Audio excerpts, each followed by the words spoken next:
મીઠી મધુરી વાત ભાગ આવ્યા આપણે 80 ને 3 83 તારીખ 13/3/2026 વચનામૃત આવ્યા 37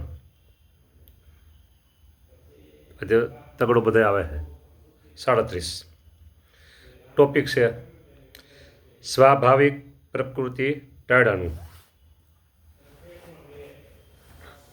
મહારાજ વાત કરી કે ગીતામાં કહ્યું છે જે જ્ઞાની હોય તે પણ પોતાની પ્રકૃતિ સરખું આચરણ કરે. જ્ઞાની પોતાની પ્રકૃતિ સરખું આચરણ કરે એટલે પોતાના સ્વભાવ પ્રમાણે. હા, સ્વભાવ જીવ સાથે જડાયેલો છે. લોકો એવું કે પ્રાણ ને પ્રકૃતિ હારે જાય. હા, પ્રાણ ને પ્રકૃતિ સાથે જાય કે બહુ ગહન વાત છે. હા, પ્રકૃતિ સરખું આચરણ કરે પોતાની પ્રકૃતિ. કોણ જ્ઞાની હોય તો પણ. આમાં એક વસ્તુ તમને કહું, જ્ઞાની હોય કે અજ્ઞાની હોય,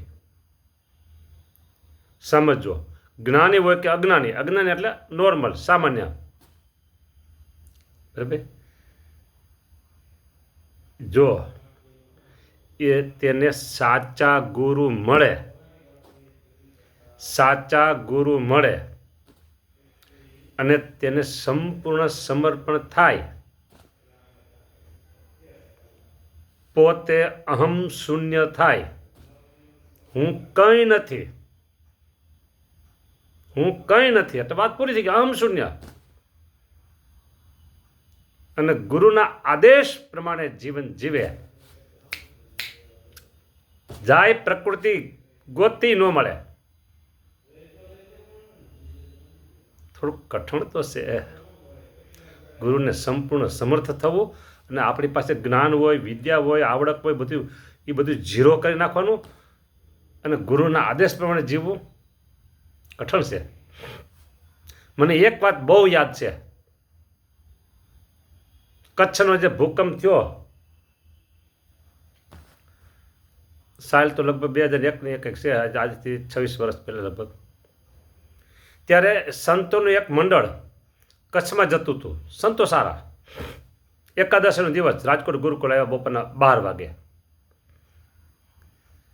અત્યારે આપણા ગુરુ મહારાજ દેવકૃષ્ણદાસ સ્વામી, એમનો એક સામાન્ય નોર્મલ રૂમ હતો, આસન સામાન્ય. ત્યાં દર્શન કર્યા, બેઠા, સેવક સાથે હતા અને જાઉં તો એ સંતોને કચ્છમાં સાર સંભાળ લેવા. એટલે પછી ગુરુ મહારાજે મને વાત કરી કે સંતોને ફરાળ કરાવી આવો. એકાદશી હતી. આવ્યા રસોડે, ફરાળ કરવા બેઠા. મુખ્ય સ્વામી, બીજા 4-5 શિષ્યો હતા, એને ખાલી જળપાન કર્યા. સેવકે આગ્રહ કર્યો, તમે કચ્છમાં જાઓ છો, આજે ઉપવાસ કરશો તો કાલે જ્યાં પારણાનું કંઈ ઠેકાણું હોય ન હોય, માટે તમે ફરાળ કરી લો. કોઈ સંત તૈયાર ન થયા. ફક્ત એક મુખ્ય ગુરુજી હતા, એ તૈયાર થયા હતા. એ બેઠા હતા ફરાળ કરવા. એને પીરસાઈ ગયું હતું. આ સંતો તૈયાર ન થયા. ખૂબ મેં આગ્રહ કર્યો, ના તૈયાર થયા. પછી ગુરુજી એમના હતા ને, એમને કીધું સંતોને કયો આજ ફરાળ કરી લે અને ઉપવાસ તો પછી તમે કરજો ગમે ત્યારે, બરાબર. પછી ત્યાં કાલે પારણો થાય તો થાય. એટલે એના ગુરુએ, મેં વાત કરી, એના ગુરુએ શું કર્યું ખબર? બોલ્યા નહીં કાંઈ, આમ ઈશારો કર્યો. 4 કે 5 સંતો હતા, કાંઈ પણ વિચાર કર્યા એને બેસી ગયા ફરાળ કરવા. ફરાળ કરવા માટે કોઈ પણ વિચાર કર્યા એને બેસી ગયા. બોલો. પેલા સેવકે ખૂબ આગ્રહ કર્યો, નહોતા બેઠા. ગુરુએ આમ કર્યું. હું આ 4 કે 5 જે હોય એ શિષ્યોને હૃદયપૂર્વક વંદન કરું છું, નમન કરું છું. શા માટે? ગુરુ આજ્ઞામાં છે. પોતાના મનનું ધાર્યું બધું મૂકી દીધું. ના ના, આજ તો એકાદશી છે, હું તો દર એકાદશી ઉપવાસ કરું છું, આજે મારે ઉપવાસ જ જોઈ. એ કાંઈ ન રાખ્યું. ધન્ય છે ગુરુને અને ધન્ય છે શિષ્યોને. પ્રકૃતિ ઊભી નોરીએ અહીંયા. ગુરુમુખી તે સુખડા માણે. આ હા હા હા હા હા મુક્તાનંદ સાહેબના કીર્તનમાં છો, ગુરુમુખી તે સુખડા માણે. હા બોલો. અનુભવી આનંદમાં બ્રહ્મરસના ભોગી. એમાં મુક્તાનંદ સાહેબ ગુરુનો મહિમા ખૂબ ગાયો છે. ગુરુમુખી થવાની ખૂબ વાત કરી છે.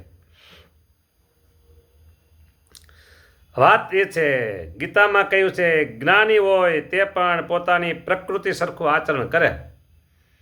અને શાસ્ત્રે કહ્યું એવો જે નિગ્રહ, આગ્રહ, શાસ્ત્રનો આગ્રહ, નિગ્રહ, તેનું જોર ચાલે નહીં. શાસ્ત્રનું જોર પણ ન ચાલે એવી આ પ્રકૃતિ છે.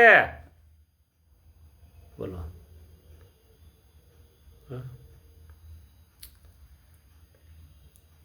માટે એ સ્વાભાવિક પ્રકૃતિ છે તે સે ઉપાય કરીને ટળે. પેલા પ્રકૃતિ કેવી છે એ વાત કરી, અને હવે એમ કીધું કે સ્વાભાવિક પ્રકૃતિ હશે એ ટળે કેવી રીતે? આવો પ્રશ્ન સ્વામિનારાયણ ભગવાન સભામાં બેઠેલા સંતો હરિભક્તોને કરે છે. પછી સર્વે મુનિ મંડળ તેણે વિચારી જોયું, પણ શ્રીજી મહારાજના પ્રશ્નનું સમાધાન થયું નહીં.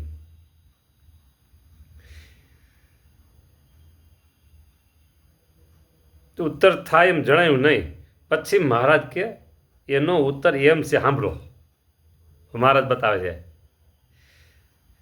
સ્વભાવ મુકાવા સારું, સાંભળજો, સ્વભાવ મુકાવા સારું જે સત્પુરુષ ઉપદેશ કરતા હોય તેના વચનને વિશે વિશ્વાસ હોય. સાંભળજો, થોડાક આંટીમાં લાવું છું. આ ઉપાય સ્વભાવ પ્રકૃતિ કેમ ટળે એ સંતોએ વિચાર કર્યો, પણ કોઈથી યથાર્થ ઉત્તર થયો નહીં. બરાબર મહારાજ રાજી થાય ને રાઈટ કંઈ પ્રશ્ન આવ્યો નહીં, જવાબ આવ્યો નહીં. પછી મહારાજ પોતે કહે, લ્યો અમે એનું કહીએ થાય. એનો ઉત્તર એમ છે કે એ સ્વભાવ મુકાવ્યા સારું જે સત્પુરુષ ઉપદેશ કરતા હોય તેના વચનને વિશે વિશ્વાસ હોય.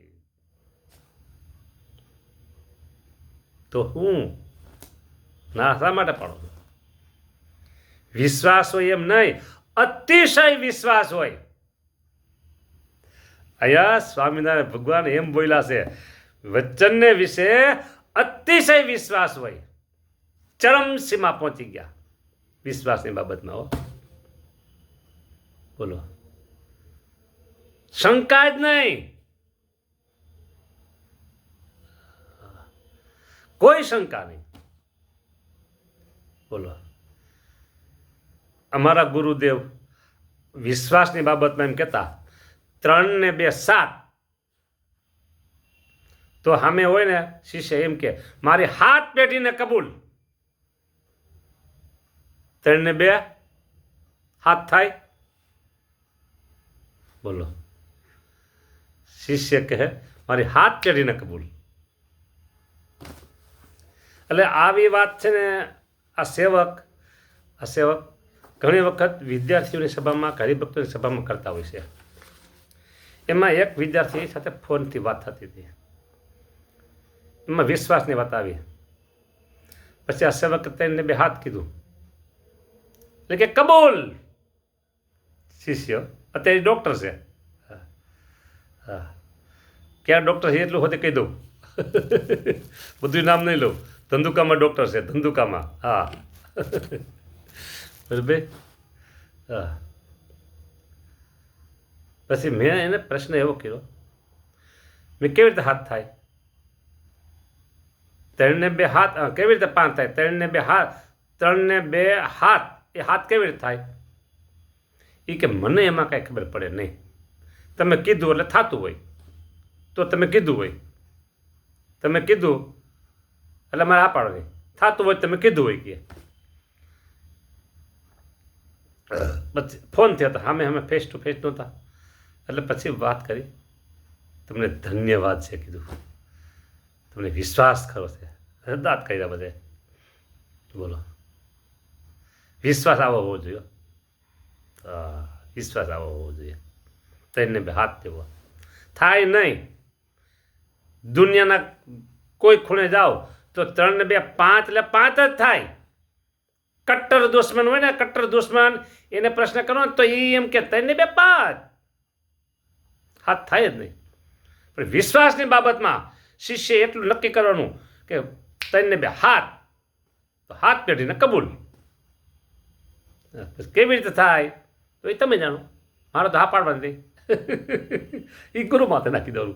હા, બોલો.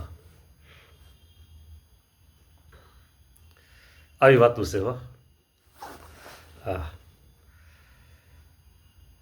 ઉપદેશ કરનારાની ઉપર સાંભળનારાને અતિશય પ્રીતિ હોય. ઉપદેશ કરનારાની ઉપર એટલે ગુરુ ઉપર, સાંભળનારાને એટલે શિષ્યને અતિશય પ્રીતિ હોય. શિષ્યને ગુરુ ઉપર અતિશય પ્રીતિ હોય. પ્રીતિ હોય એમ ન કીધું, અતિશય શબ્દ બે માં મૂકો. આગળ અતિશય મૂકો, અહીંયા અતિશય શબ્દ મૂકો. બોલો. અતિશય પ્રીતિ હોય અને ઉપદેશનો કરનારો હોય તે ગમે તેટલા ગમે તેટલા દુખવીને કઠણ વચન કહે તો પણ તેને હિતકારી જ માનતો જાય.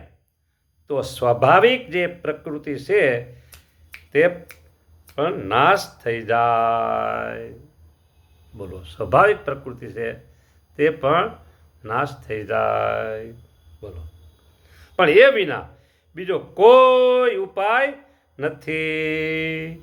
માટે જેને પોતાની પ્રકૃતિ ટાળવાની ઈચ્છા હોય તેને પરમેશ્વર તથા સત્પુરુષ જે સ્વભાવ ટાળ્યા સારું ગમે તેટલા તિરસ્કાર કરે ને ગમે તેવા કઠણ વચન કહે તો પણ કોઈ રીતે દુખાવવું જોઈએ નહીં.